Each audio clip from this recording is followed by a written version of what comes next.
Have you ever seen someone disrespected so cruelly that it made your blood boil, and then watched justice arrive in the most unexpected way? This story is about a man who gave everything for his country, only to be mocked and thrown out of a place he thought was safe. But by the next morning, the world wouldn't know who he really was. Because when Navy SEALs arrived at his door, those who had laughed at him realized they had made the worst mistake of their lives. Stay with me until the end, because what happened will give you chills. And before we begin, don't forget to subscribe to our channel for more stories that honor true courage and expose the power of respect. In a small-town diner, the lunchtime rush was buzzing. Waitresses carried plates of greasy fries and steaming coffee. Businessmen in suits scrolled through their phones while construction workers filled booths, laughing and talking over the hum of conversation. Then the door creaked open, and in stepped a man whose presence should have commanded silence. His shoulders were broad but slouched from age. His jacket was faded, patches from another era stitched carefully into the sleeves. His hair was gray, his beard untrimmed, and yet his eyes, sharp, steel blue, carried a weight only warriors knew. This was Frank Dalton, a Vietnam veteran. He had lived quietly on the outskirts of town, never asking for handouts, never drawing attention to himself. But his gait, slow and stiff, gave away the battles he had carried home in his bones. That afternoon, he just wanted a warm meal and a little kindness. But kindness is not always what the world gives its heroes. A.S. Frank shuffled to the counter. A group of younger men at the corner booth smirked. They wore clean clothes, fresh haircuts, the look of people who had never known hunger or war. One nudged the other and whispered loud enough for Frank to hear, "Look at this guy."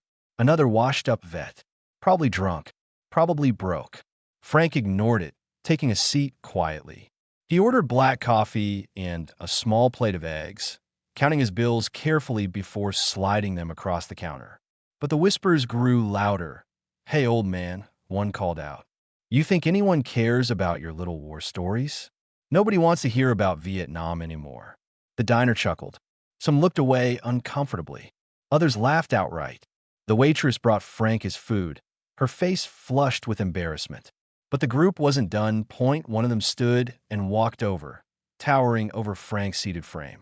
"Why don't you get out of here before you stink the place up with your veteran glory days?" Frank raised his eyes slowly, locking onto the young man's gaze. He didn't speak. He didn't fight back. He simply stared, the kind of stare that could freeze a man's soul. But instead of backing down, the young man sneered and shoved Frank's plate off the counter. Eggs splattered across the floor. Coffee spilled, staining Frank's jacket. The room went silent. Frank stood, his hands trembling, not from fear, but from fury contained. He opened his mouth as if to speak, then closed it again. With the dignity only a soldier could hold on to, he turned and walked out. Alone, mocked, forgotten. Frank walked home through the cold streets, the sting of humiliation biting harder than the winter wind. He had been insulted before. He had been ignored before. But something about tonight cut deeper. Perhaps it was because he had buried friends who never came home. And yet here he was disrespected by people who had no idea what freedom cost in his small cabin outside town. He sat at the table, the room lit only by a single lamp. He pulled out an old photo album. The leather cracked and pages yellowed. Inside were faces of men in uniform, his brothers. Some smiling, some grim, some circled in red ink because they hadn't survived. He touched one photo gently. "Tommy, you were only 19. His voice cracked. He thought of speaking up at the diner, of telling those boys who he really was, what he had done, what scars he carried. But then he remembered the silence he had faced when he came home decades ago. The protests, the jeers, being called names instead of hero. He had grown used to staying quiet. But that night, someone else had taken notice, because sitting in that diner, unnoticed in a booth by the window, had been a man who recognized Frank Dalton. Not by name, but by bearing, by the quiet strength in his posture, by the kind of calm that only comes from combat. That man made a phone call, and that phone call would change everything. By morning to dawn. Frank was woken by a sound he hadn't heard in years. Military boots approaching in unison. He sat up, heart pounding, wondering if he was dreaming. Then came a knock. Firm, sharp, military. He opened the door that on his porch stood four men in uniform. Not just any uniform. The trident patch on their shoulders was unmistakable. Navy SEALs, elite warriors of the modern era. Their leader, a tall, stone-faced man with cropped hair, removed his cap and spoke with respect that silenced the morning air. Mr. Dalton. Sir, we're here because we heard what happened last night. Frank blinked, stunned. And who might you be? The SEAL squared his shoulders. We are brothers, sir. Different war, same fight. We don't let anyone mock our own. Behind him, the other SEALs stood at attention. Then, in perfect unison, they raised their hands and saluted. Not out of obligation. Out of reverence, Frank's throat tightened. He hadn't been saluted in decades. His eyes filled, and for the first time in years, he felt seen. Word spread quickly in town. By noon, the same diner that had humiliated Frank was filled again, but this time, not with laughter. It was filled with silence. Because into that diner walked Frank Dalton with the SEALs at his side. The group of young men who had mocked him shrank in their seats. Their smirks vanished as the SEAL commander approached their booth. He didn't raise his voice. He didn't threaten. He simply said, "You mocked a man who fought for the very freedom that lets you sit here today. You mocked a man who carried brothers through gunfire so you could grow up in peace. You mocked a warrior, and that will never happen again. Not while we're here." The young men stammered apologies, their faces pale. But the SEALs weren't there for vengeance.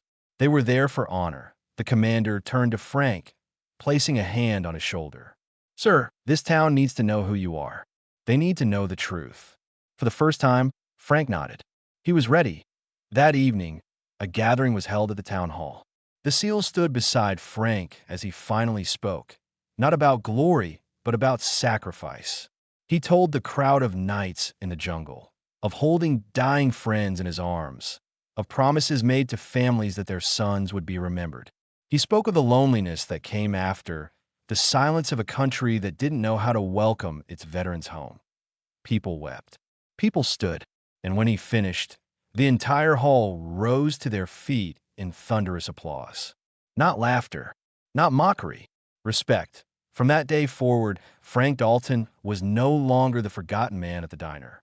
He was the town's hero, a reminder that freedom isn't free, and that sometimes the quietest man in a room is the one who has lived the loudest battles.